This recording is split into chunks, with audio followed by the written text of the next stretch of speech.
அம்மா உணவகங்களில் சிசிடிவி கேமராக்கள் பொருத்த 1,33,00,000 ரூபாயை சென்னை மாநகராட்சி ஒதுக்கியுள்ளது. சென்னை மாநகராட்சியின் மாதாந்திர மாமன்ற கூட்டம் வெள்ளிக்கிழமையன்று ரிப்பன் மாளிகையில் நடைபெற்றது. இந்த கூட்டத்தில் சென்னை மாநகராட்சியால் நடத்தப்படும் 200க்கும் மேற்பட்ட அம்மா உணவகத்திற்கு தலா 3 எண்ணிக்கையில் 600 சிசிடிவி கேமராக்கள் பொருத்துவதற்காக கடந்த ஜூலை மாதம் 1,07,39,000 ரூபாய் மதிப்பில் கோரப்பட்டுள்ள டெண்டரை மறுமதிப்பீடு செய்து 1,33,36,675 ரூபாய்க்கு எல்காட் நிறுவனத்திற்கு டெண்டர் அளிக்க தீர்மானம் நிறைவேற்றப்பட்டது.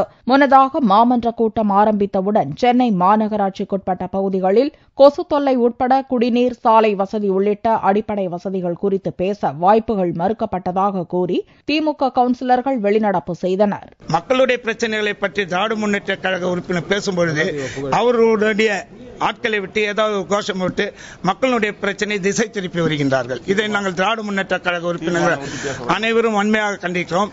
இன்றைய தின தீர்மானத்தை ஒட்டி திராவிட முன்னேற்ற உறுப்பினர் பேச எழுதும்போது எதையும் பேச அனுமதிக்காமல் அவர் ஒரு அலாஜாவு போக்கை கடைபிடித்துக் கொண்டிருக்கிறார். இந்த கூட்டத்தில் சென்னை மாநகராட்சி எல்லைக்குட்பட்ட பகுதிகளில் வறுமையில் வாழும் முதியோர்களுக்கு ஓய்வூதியம் வழங்குவது உள்ளிட்ட 23 தீர்மானங்கள் நிறைவேற்றப்பட்டது.